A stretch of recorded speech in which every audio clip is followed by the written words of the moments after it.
Albert Pike was one of the most colorful characters in American history. It is said that he was born on December 29, 1809 in Boston, was the eldest son of 6 children born to Benjamin and Sarah Andrew Pike. He studied at Harvard and later served as Brigadier General of the Confederate Army.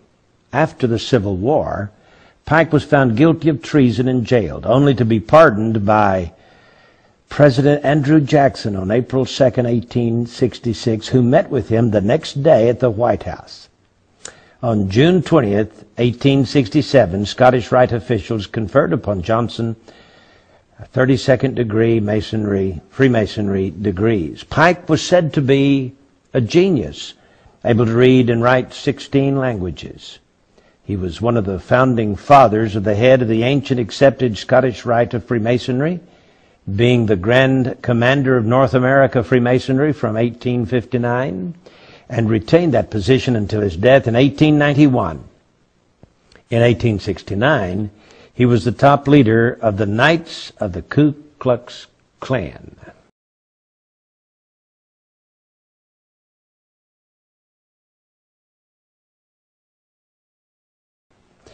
Pike was said to be a Satanist who indulged in the occult, and he apparently possessed a bracelet which he used to summon Lucifer, with whom he had constant communication. He was the Grand Master of a Luciferian group known as the Order of the Palladium, or of Sovereign Council of Wisdom, it's also been called, which had been founded in Paris in 1737. Now, General Albert Pike was the only Confederate general with a statue on federal property in Washington, D.C. He was honored not as a commander or even as a lawyer, but as Southern Regional Leader of the Scottish Rite of Freemasonry. The statue stands on a pedestal near the foot of Capitol Hill between the Department of Labor building and the Municipal building between 3rd and 4th Streets on D Street Northwest.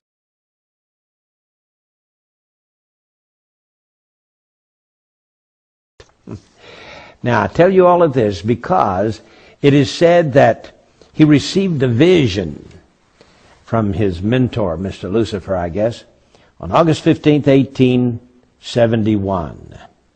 And William Guy Carr, former intelligence officer in the Royal Canadian Navy, wrote a book called Satan, Prince of this World, in which he gives this information. He said that he received this information from a book written by Cardinal Caro Rodriguez in Santiago, Chile, who wrote in 1925 a book called The Mystery of Freemasonry Unveiled.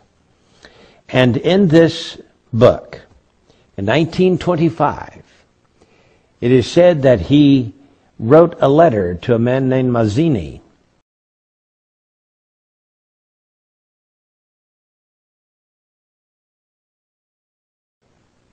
in which he described this dream. And in the dream, he predicted 3 world wars. The First World War, he said, must be brought about, and I'm quoting from Albert Pike.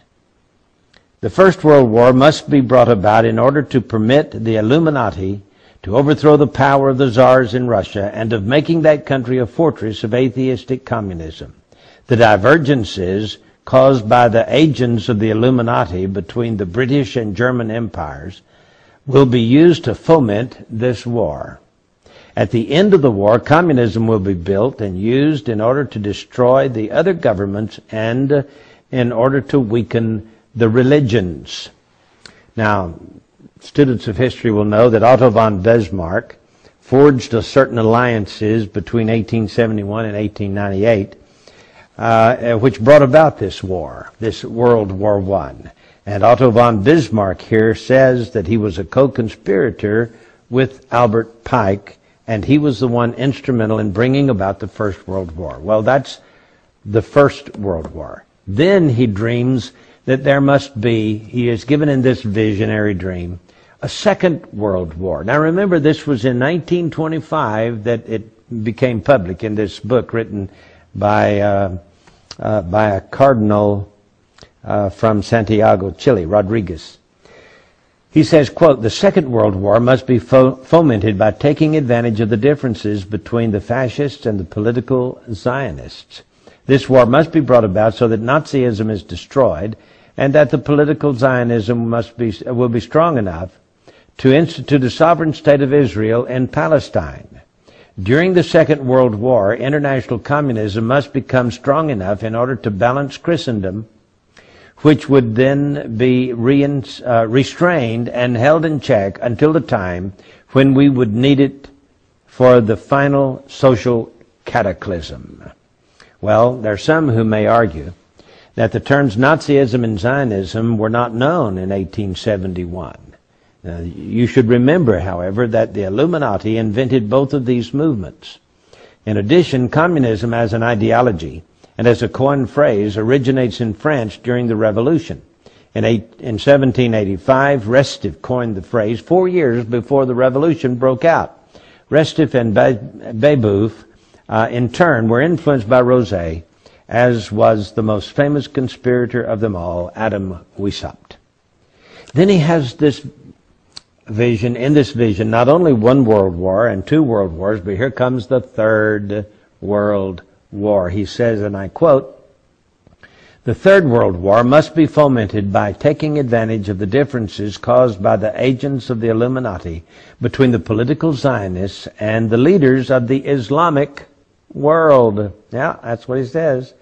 The war, this was 1925. Please understand that.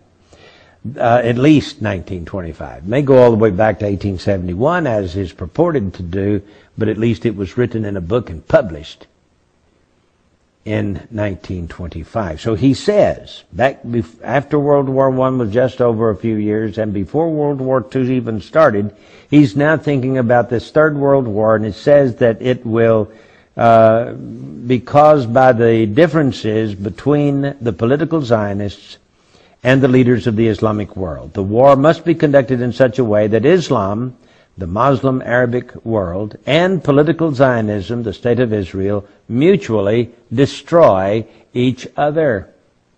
That's what it says. Meanwhile, the other nations, once more divided on this issue, will be constrained to fight to the point of complete physical, moral, spiritual, and economic exhaustion. We shall unleash the nihilists and the atheists, and we shall provoke a formidable social cataclysm in which, in all its horror, will show clearly to the nations the effect of absolute atheism, origin and savagery, and of the most bloody turmoil. So he's against Christianity and he's against atheism. They're supposed to fight each other to the death, you see.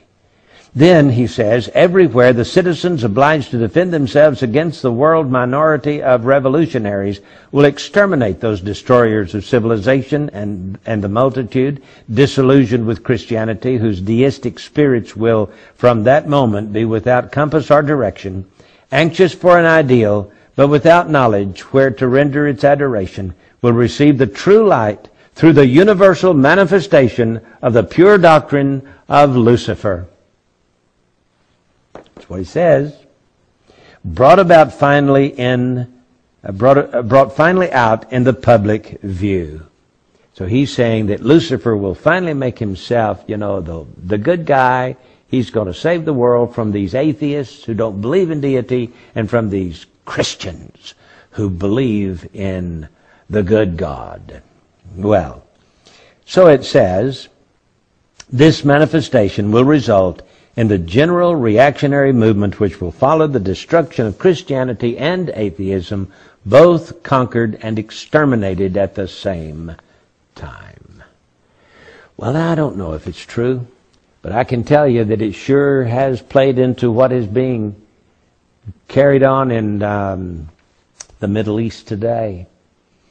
And it looks like everything from World War I and World War II, with the development of the State of Israel, and with the Zionist movement and the Communist movement and the atheist movement, and the peppering down of persecution on the Christians of this world, it looks like that may be Lucifer's attempt at annihilation of us all, so that Lucifer will appear in the form, of course, of what the Bible calls the Antichrist, and establish peace on earth for mankind.